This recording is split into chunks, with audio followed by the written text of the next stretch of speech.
Hello, everyone, and thanks for tuning in to Canadians with Disabilities and Their Allies. It's PWD Allies podcast.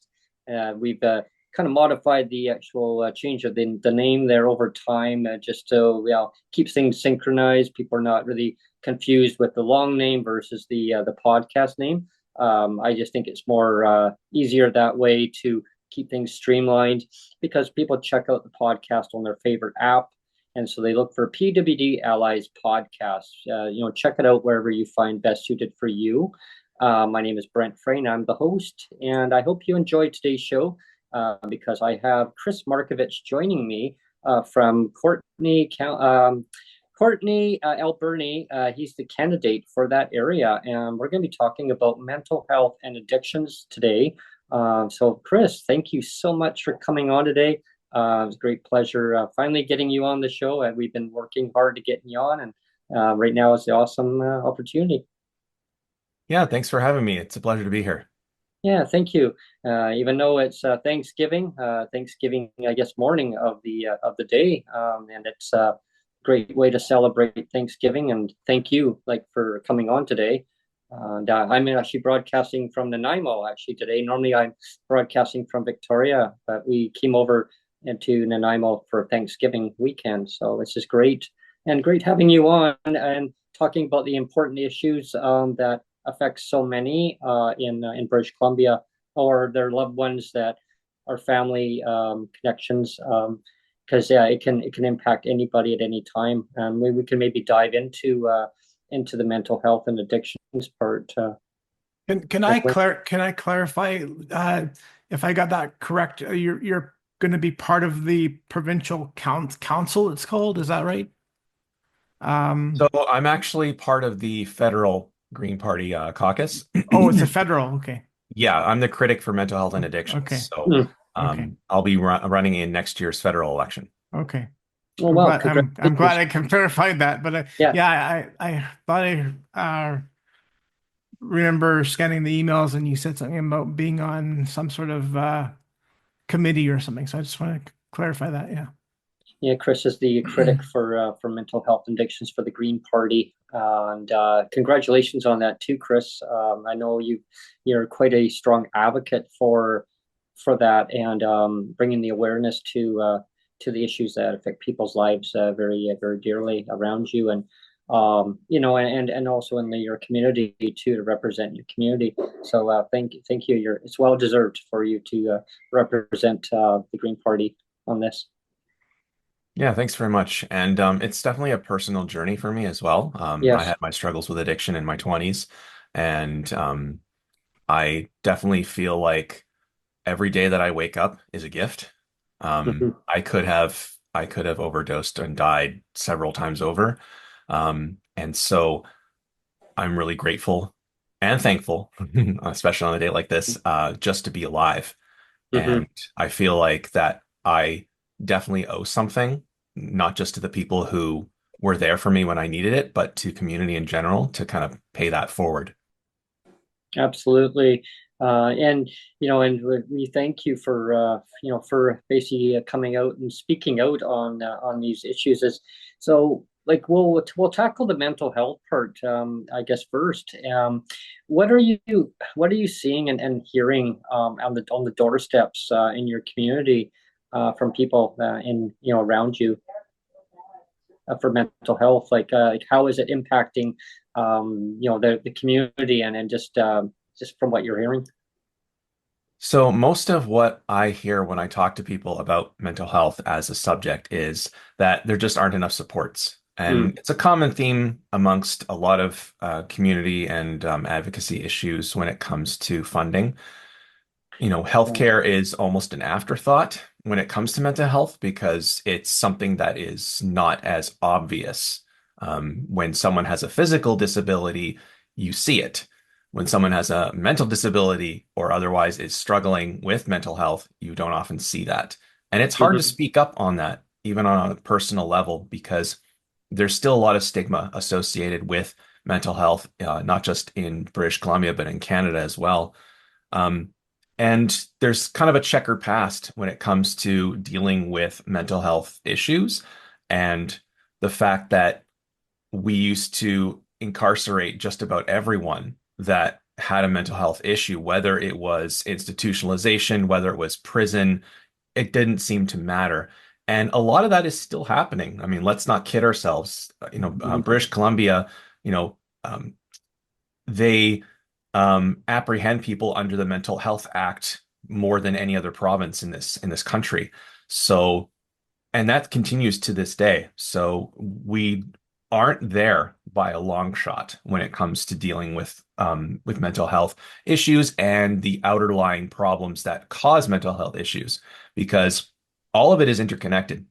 And no matter who I talk to, when they talk about either a mental health struggle or issues that come up because of them, there's almost always several other topics that come up, and they're usually the same. It's lack of housing, lack of healthcare, lack of education, and a lack of income supports.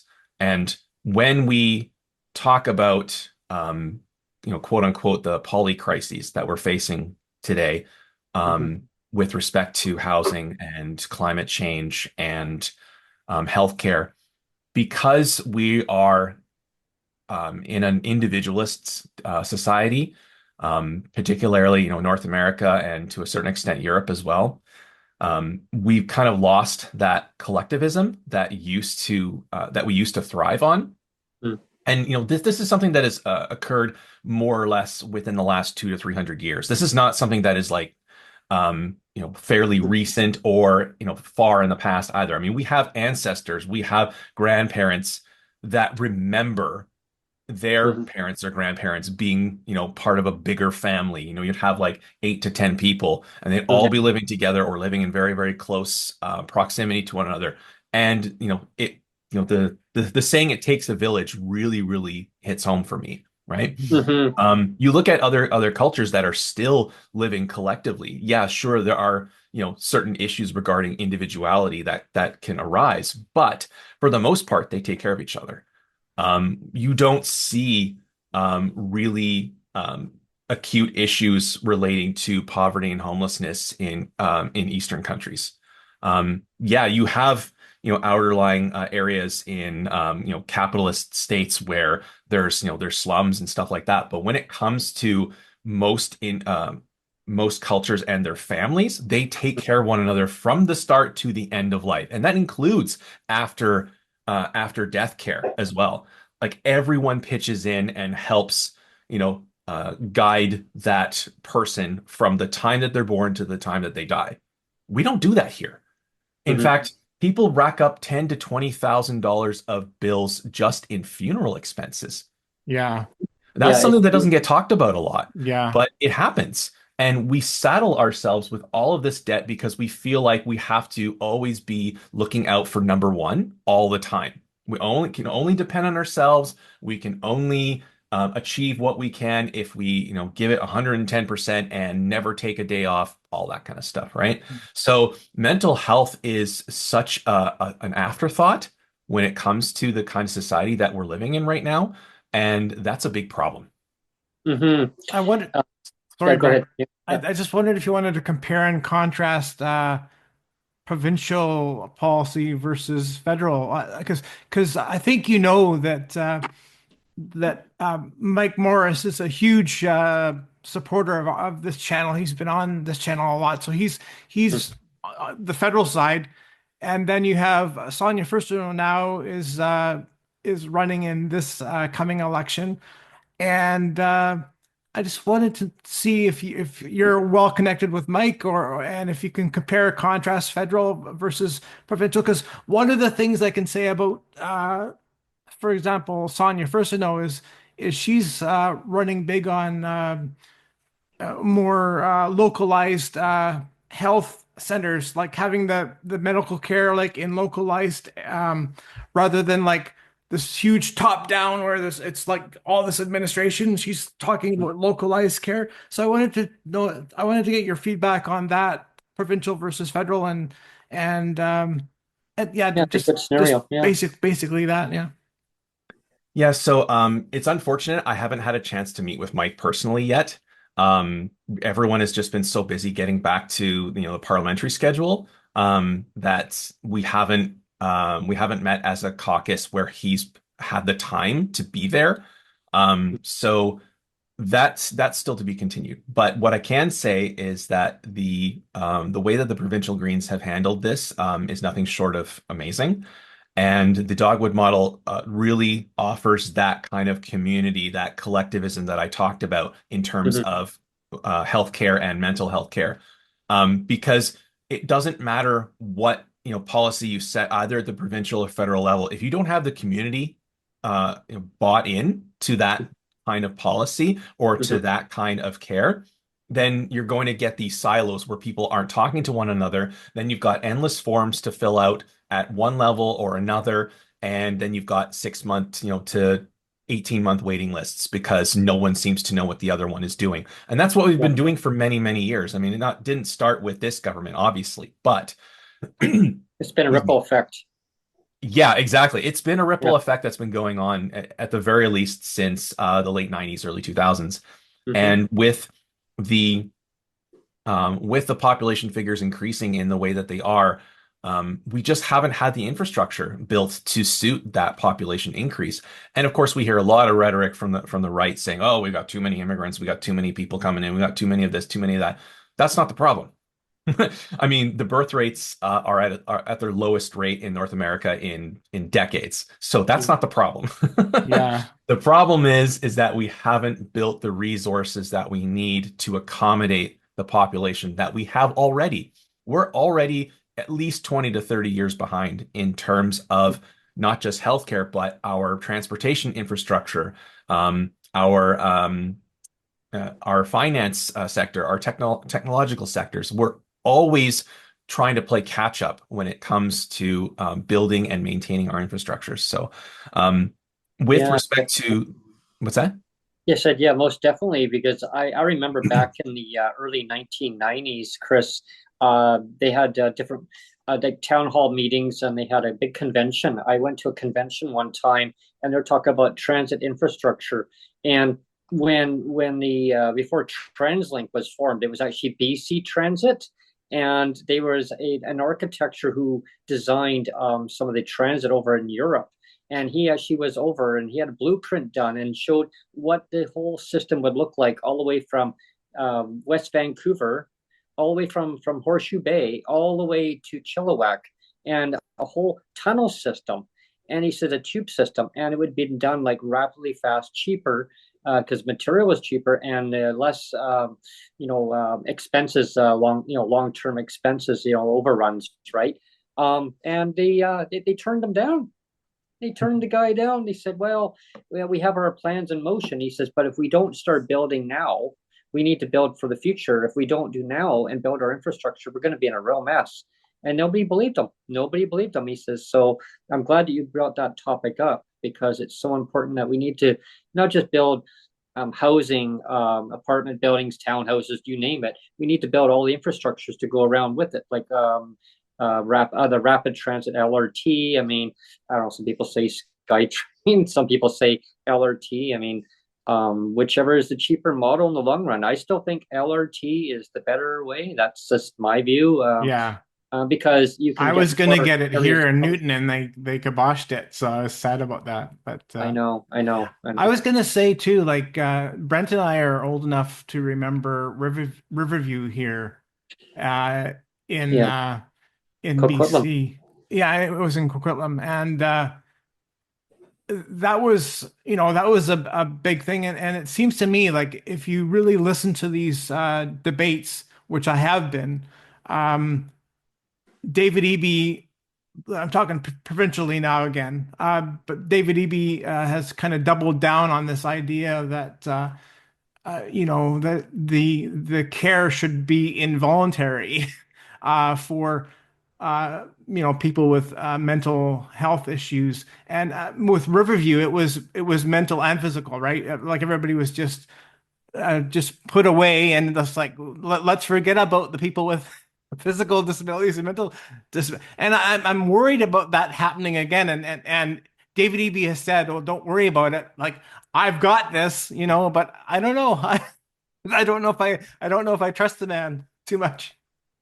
Well, what is I was going to quickly jump in here before I pass it over to Chris here right away is I mean it was shut down. Riverview was shut down when Gordon Campbell, the premier at the time, I mean way back when, he shut it down. And but any since then, there's been no institution, like no place to actually get, or I mean, or any facilities to get people the proper help that they need going forward. And I just wanted maybe Chris, your observation on this, like where do you see things at with this crucial critical situation that we're going through in the province?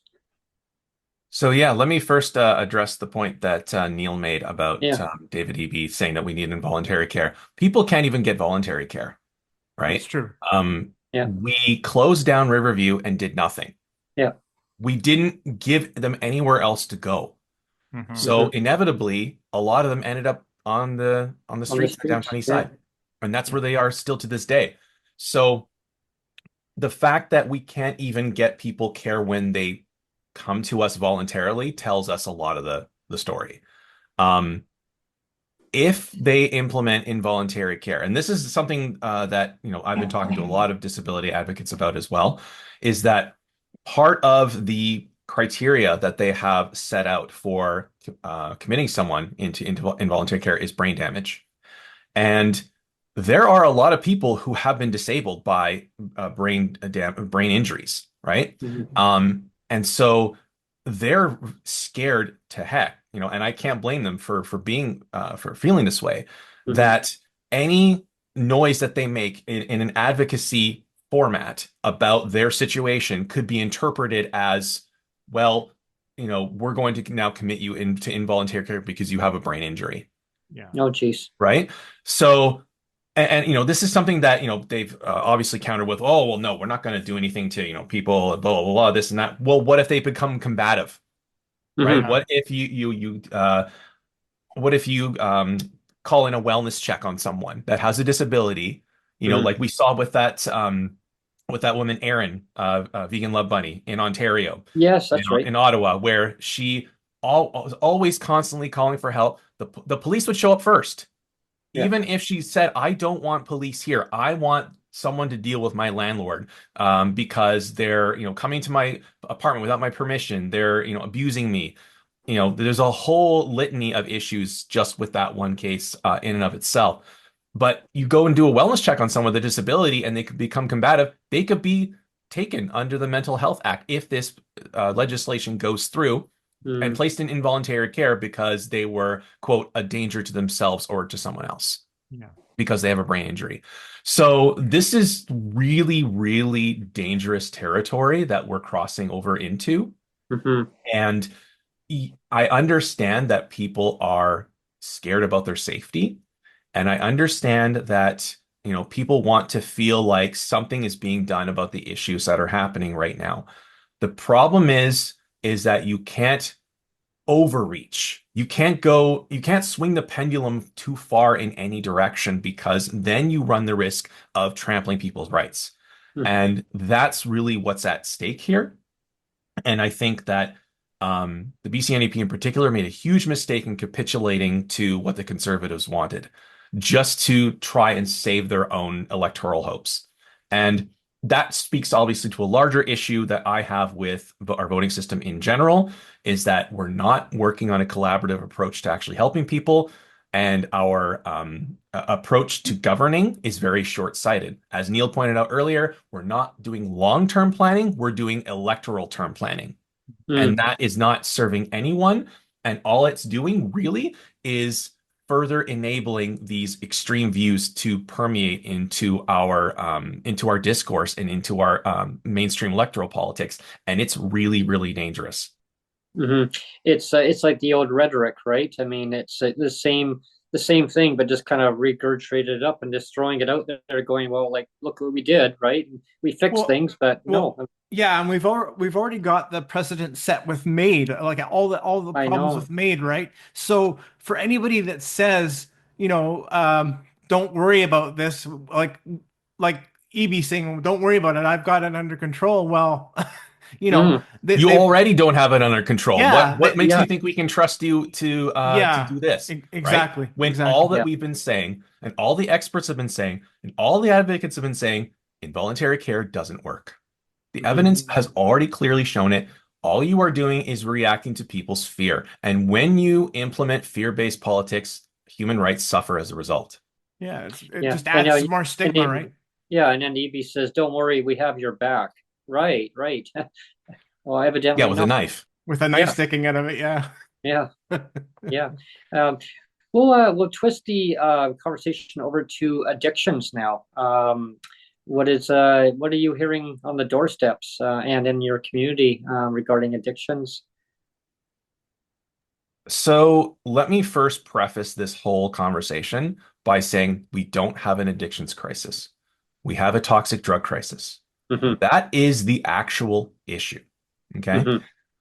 Again, the evidence has clearly shown Yeah. for the last almost 10 years that people with instances of opioid use disorder have not increased at all.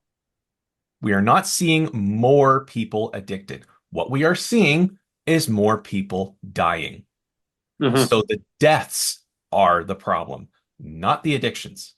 Right. And because we are looking at the wrong problem, we are implementing the wrong solution. Hmm. So until we can have an adult conversation about what the actual problem is, we're not going to solve anything. I'm All glad we you. are going to do Yeah, I'm is glad push you more clarified. people into prisons or into involuntary care, and whatever the expiration period on that is, whether it's 30 days, 60 days, 90 days, whatever they decide to implement, once they get out, it's going to be worse and more people are going to die. Hmm. I'm glad that you clarified that, Chris, because there's a huge difference between the two topics on that. Yeah, I hear that quite a bit in the community where I am, and as I told them, tune in. I mean, listen to our discussion that we have on this because it is so important. And there's that misconception, right? And once upon a time, if someone is like you get a circle of people, right? You start the conversation out, and by the time it gets around to that circle and gets back, it's completely distorted, and the The whole game of message is telephone. not right. Yeah, Yeah, we used to play Yeah. it as when we were kids all the time in school. yeah, You yeah. We, you we just did that. get one word or one phrase, Yeah, speak it into, the kid's Yeah. ear.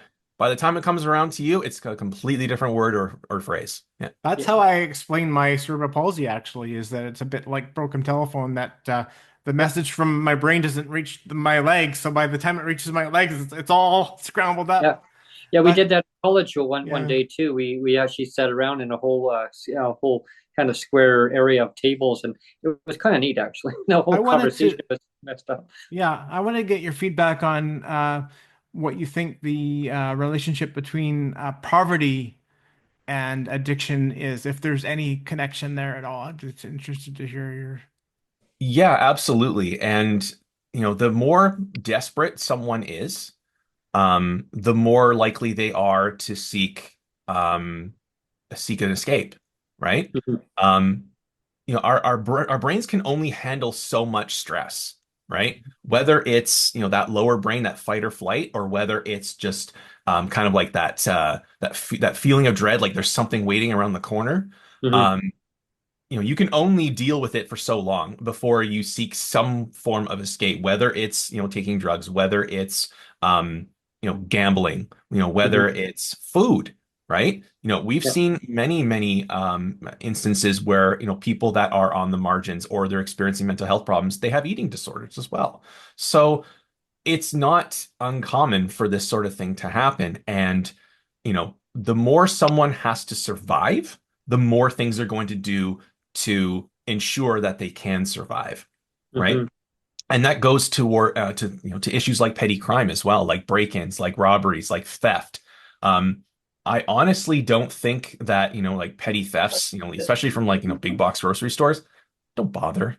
Like it's like that saying goes: if you saw someone shoplifting, no, you didn't, Mhm. Mhm. right? Because they need to do what they need to do to survive. We haven't given them the tools that they need to thrive as a society. That's on Yeah. us, not them, Yeah. right? Mhm.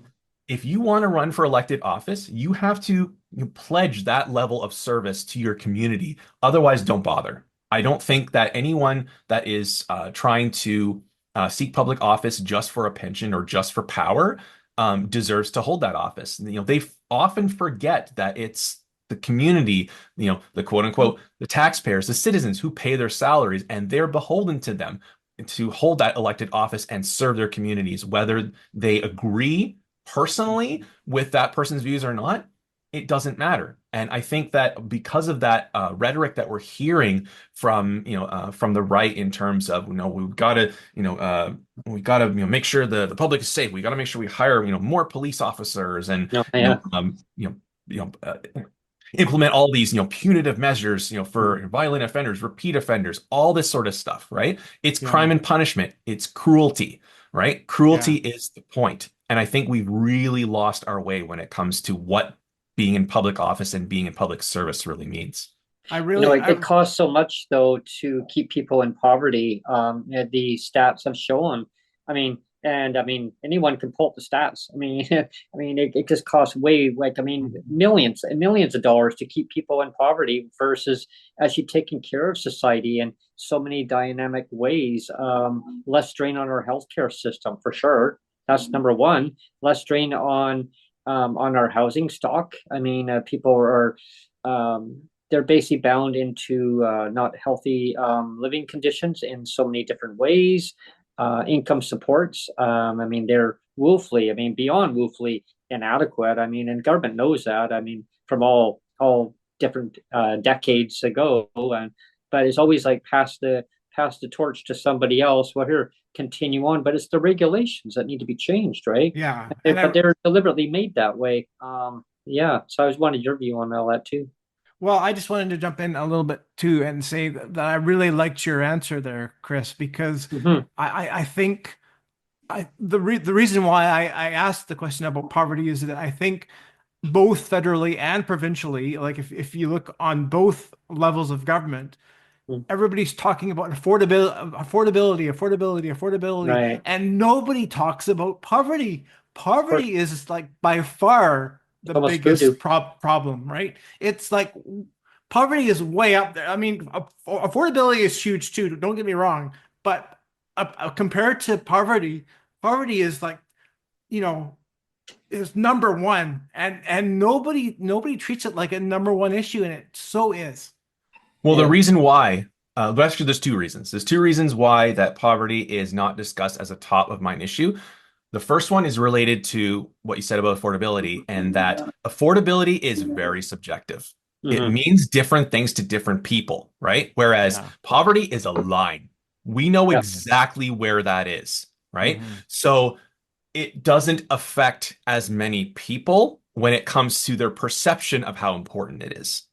And that's why I think, when we talk about issues that matter to Canadians, we have to always be looking again at that collective question, right? And say, what is affecting all of us, not just a certain subset of us? And on top of that, let's look at how an issue is actually defined versus what we're spun to think it defines, right? Because you talk about the middle class. What does that even mean anymore? Exactly. Right? Totally. The middle class now, like if you look at median and average household incomes, we're talking like $150,000 a year. Who makes that much money anymore? Nobody does. And even if they do make it, the cost of living has far outpaced the average incomes and the living wage that you would actually need to actually thrive in your community. You look at the a living wage that's set in Victoria and in Vancouver, we're talking about $25 an hour. We still can't even get $15 an hour in some places, right? I know. In the US in particular, they're still talking about fighting for the 15, right? Oh my It's too God. late. We're already 10 years past that. Now we got to talk about 20 and 25 as the minimum wage, right? So again, we're so far behind in what we're actually pushing for.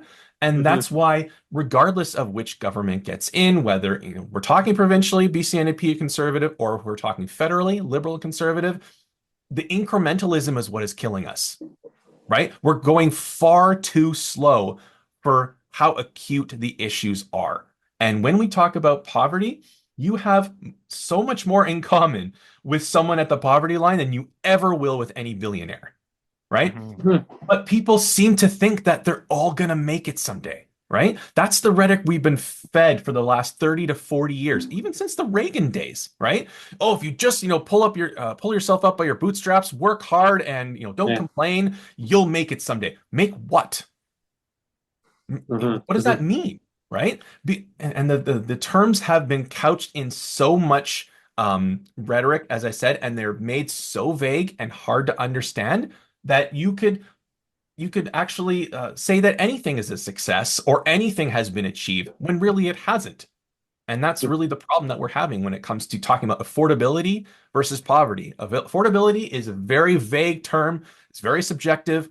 You Yeah. can measure it in any way you want. And you could say, yeah, we made more affordable homes. Yes, but for who?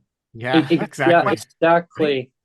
And that's kind of a good segue right into what I wanted to mention is, yeah, affordable for who, like homes.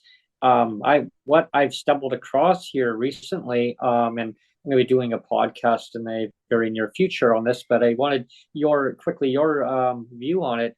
Is there's a lot of corporate landlords, Chris, that are recommending, keyword recommending, but of people having to make anywhere from 68 to 73 up to $97,000 in order to rent a place that's maybe $1,800, $1,900 a month. In some cases, $2,100, depending if it's a 1 or 2 bedroom. But there is, a lot of communities now. It's hard to even find any place for less than $1,900 for a 1 bedroom, let alone 2 bedroom at say 2,200. Where of course PWD, I mean, in BC, a 1483.50 for a whole check.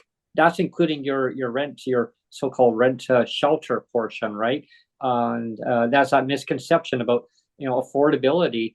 Who is it affordable to? So I wanted your view. Is like I've stumbled across this, and like a major amount of corporate landlords now are diving into this situation. And I mean, I don't know who's going to be able to afford that kind of a home. Well, the answer is easy. No one. Yeah, and it's just And scale, right? It's like 30%. They're recommending. yeah, It's like that's people right. Yeah. Well, 50%. Now 30% the of number's what? way up there. 30% of what, right? Yeah. So there's obviously two or three big issues with this question. And the first one is obvious that people with disabilities need to be raised above the poverty line. And I know the BC Greens have brought out some really good policy on that for this provincial election. They're recommending doubling the disability rates, ending the clawbacks against spousal caps, and increasing the disability assistance rates as well. So, and just to get to a nominal level so that you can Mm-hmm. live, right? But the other issue to your point about the corporate landlords, I live in a building that's managed by an REIT, Real Estate Investment Trust. So Yeah, me I too. know Yeah. firsthand what Yeah. it means to live in a building that's corporate owned. And part of the issue too is that we still haven't closed the loopholes on vacancy control.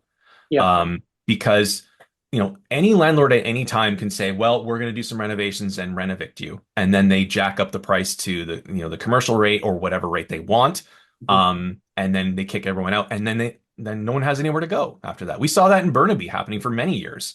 It's still happening, Mm-hmm. and until we address all, not only the loopholes, but also the disparity in the income level versus, levels of rents, because forget the supply, right? Right. We have Yeah. we have buildings that are being erected right now in Campbell River, in Courtenay, in Comox, all the way down through Nanaimo, Victoria, all the time. They're big, big developments, right? Mm-hmm. And they are still charging market rates. We were told in the Comox Valley that when Broad Street was going to build a bunch of apartment complexes, that there was going to be more affordable housing. Again, that couch Yeah. term, The word affordable housing. affordable. If you look on their website, a 1 bedroom is nearly $1,900 and a 2 bedroom is $2,300. No one Wow. can afford that because wages have not increased with the rate that the rents have gone up. The other issue related to that is we need a land value tax Mm-hmm. on all of these properties that corporations are buying up. There's no incentive for them to keep the rates low because they're not being taxed on the holdings, right? If we could implement a land value tax and use that revenue to boost people's incomes with a guaranteed livable income or a basic income, then we wouldn't need to worry about this kind of problem. But we're letting them just keep all the money. Well, yeah, exactly. And then that's the other issue on it too is a lot of the landlords, I mean, even my building, the one manager says, "Oh, well, the investors want a rate of return." And I mean, that's why they're investing in it. I said, housing doesn't need to be treated as a commodity. People want a place to live, sir. I mean, what happened to the mom and pop type of outfit? Oh, well, this, my boss basically bought this place way back when. And I said, oh, I'm sure maybe they were having some financial difficulties keeping the building going. So why didn't someone help them out, so that they didn't get sold off to you guys? I mean, no offense, but they're like, well, are you not happy here? I go, well, I'm happy, but I don't want to complain that something's breaking down in my unit, because if I do, you're going to want to renovate me and then jack up the rent to the next tenant and make over double the amount in the rent. And Yeah, that's, exactly. yeah. Yeah, exactly. And there's that political cartoon that I've seen several times where the serfs are talking to their landlord and they say, "How did you get this land?" "Oh, my father gave it to me." "And how did he get the land?" "Oh, Yeah. he bought it from somebody else." "How did he get the land?" "Oh, he fought for it." "Okay, we'll fight you for it." Yeah. Right? Yeah. Because ownership of land is such a colonial imperialist idea. And the fact that we still use the term landlord is really telling, I know. right? Because that's Yeah. where it comes from, right? It comes from those medieval days where you literally had people who lorded on the land and they had their serfs who tilled the land for them. And that's why we have lawns too, right? It was a symbol of opulence and of wealth. And that's another conversation that we can get to. But Yeah. Mhm. when it comes right down to it, there should not be any private owners of land that people need to live on. There really shouldn't be. Mhm. There is, unfortunately, and we have to deal with that. So, part of that is implementing policies that actually level the playing field a little bit, right? We're not talking a lot here, because it's one thing for private landowners or landlords to say, well, I gotta pay my mortgage, I gotta do this, I gotta do that. I understand that, but you shouldn't be, making, 3 to 4 times the amount of money Mhm. that people need to live just on people's homes, Yeah. right? And owning multiple apartment buildings, owning like 3, 4 houses, and then complaining when you get slapped with a speculation tax or Mhm. secondary home tax. I mean, cry me a river, right? Like there's people that are literally sifting through garbage to get food every day. Like, come on. Yeah. Well, the Yeah. cost of living, I mean, I compare like my first big job that I ever had was with actually the provincial government. I it was 94, 95. So like we're talking 30 years ago. It was for the BC Environment Ministry. I worked there for 4.5 years or 4.5, 5 years maybe.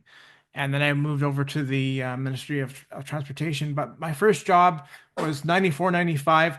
And my starting wage there, just like fresh off the street, my starting wage there was just over 25 bucks an hour starting wage. So that was 30 years ago. And now if you say you're getting 25 bucks an hour, that's almost what people say, that's a pretty good wage, but Yeah. like why are we still stuck at 25 bucks an hour 30 years later, you Mhm. know, when the cost of living is so much higher now? And the buying power Exactly. is just not there to match it now. Yeah, yeah. Yeah. Yeah, yeah, no, exactly. There's a lot of data that's come out in that time talking about minimum and nominal wages and how even productivity has skyrocketed, but the wages have not paced with them, and corporate profits have shot through the roof, right? In a lot of states in the U.S., the federal minimum wage is still 7.25 an hour. Oh I my. haven't made seven Wow. dollars an hour since 1998. Yeah, I was just gonna say, wow, that's decades, major decades ago. All right. Exactly, exactly. Yeah. And meanwhile, the corporate landlords and the media are turning us against each other on Mhm. social issues. I mean, there's been a lot of talk about who the quote unquote bad guy is, who the enemy is, or who Hmm. the opposition is. As far as I'm concerned, my opposition is not the guy on the street. My opposition is not the person, stealing, a loaf of bread or whatever from Walmart, right? Yeah, I'm staring at the sign of my enemy, right? Right Yeah. there in the yeah, parking lot. Because yeah. what you said, Brent, earlier about, the mom and pop operations, you can't start a business anymore in any small town or in any, mid-sized community because the big box stores have taken over, Yeah. Yeah. right? You've Or got Walmart, you've got the Costco, small and ones. Amazon. They basically run the show now.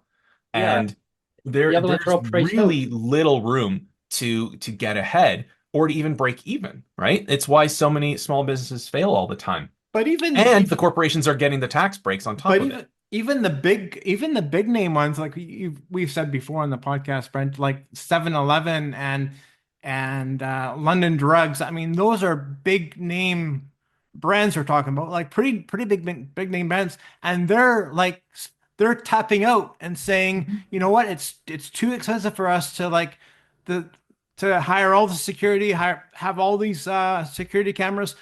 We're tapping out. We're not making money. We're losing money trying to make a buck here now. There's Yeah. 400 locations that are going to be shutting down across Canada. And again, I mean, that relates to, the poverty. Yeah. And it's not about affordability, it's about poverty. The underlying issues is, theft is on the rise. And why? Like, why? Because people are stretched beyond their means. And yeah, I mean, and the And, insurance, and like and like you said, Chris, it's not the person stealing's fault, really, yeah, right? yeah, yeah, It points to the bigger issue of poverty. bad policy, right? Yeah, Bad policy. Yeah. yeah. Um, I want to thank you very much, Chris, for coming on today. I guess we'll do ending comments Yeah. Yeah. here, and Yeah. first of all, I'll pass it over to you, Chris, and then over to Neil, and then I'll get my ending comments in. Yeah, sure. It was a pleasure coming on the show today. I really appreciate the opportunity. Um, as I mentioned before, I'm the critic for mental health and addictions for the Federal Green Party. We've put out some initial policy statements on the file. If you want to check them out, you can go to the Green Party website, greenparty.ca, or you can go to my personal website, chrismarkevich.ca, and yeah, follow us along on social media. We'll be doing lots of stuff in the coming months. Great. Oh, thank you very much, Chris. I really appreciate you coming on, and I'd love to get you back on the show in the very, very near future, and we'll continue on where we left off. Yeah, Sounds good. I look forward to it. yeah, Yeah, thank you. that's good. Over to you, Neil. Yeah, I just want to say that I really enjoyed the conversation. I mean, we're always talking about policy on the podcast, and I think, that's the big takeaway on this episode is, it comes down to policy and how you need to improve policy to truly make things better for people. I mean, if you don't improve policy, then you have things like poverty and you have things like addiction and you have things like unaffordability, and it all stems back to, fix the policy first and then everything else will follow, right? Hmm. Yeah. I always talk about the domino effect, and if you connect the dots together, look at the underlying issue and society, and see where it needs to be completely built a foundation. I call it the floor, the foundation, and you build from that point on. And rather than tackling, well, it's unaffordable, the word affordability, and I'm glad, Chris, that you mentioned about that affordability because it's like a rhetoric. It doesn't really mean anything because everybody's situation is different about affordability. I mean, the prime minister could say, "Well, it's affordable." Yeah, well, affordable for who? For the say the prime minister, or maybe over in whoever. It doesn't matter who it is. I mean, I could say, "Well, that's affordable to me." Well, someone say, "Well, it's not affordable for me." When we look at the poverty levels, financial support across our beautiful country, um, you know, a wealthy country that should take care of their citizens one way or another. I mean, I always hear the stigma of, oh, well, disability ends at 65, right? No, it doesn't end at 65. It's a policy decision. It's by the federal government saying, like the federal liberals, conservatives, it said, well, yeah, well, when they voted for just to stop it at 65. Well, now I'm referring to the Canada Disability Benefit, but we'll have you on another time where we'll talk about a little bit about that. But definitely, again, income wise, we need to take care of our citizens, and it reduces poverty and reduces strain on our healthcare system. Every bit of society around us, we need to basically find solutions. And I know, like we've talked in depth today on this, Chris, says that regarding getting people off the street. I mean, how did they get onto the street, right? So we need to reverse it back the other way of finding where the source of the problem was and tackle that. Yeah. So I want to thank you again. Had a great conversation today on this, and we probably could have done a whole hour or over hour segments or more on this topic for sure. Yeah. So thank you, Chris. And I look forward to having you back on very soon. I want to thank our listeners and our followers today for actually following along with us. Please subscribe to the channel. Stay up to date on all the local podcasts and Breaking with Brent segments, traveling segments, whatever it is, a coffee time. I haven't done coffee time for a while, but coffee time with Brent. So there you go. maybe check out the segment that I did a coffee time with Neil just recently. There you go. Yeah. Yeah, check that out. Anyway, thank you very much, everyone, for tuning in. And happy Thanksgiving again for everybody. Yeah. Happy Thanksgiving turkey or however you want to celebrate it. Gobble, gobble. Okay. Bye, everyone. Thanks, everyone.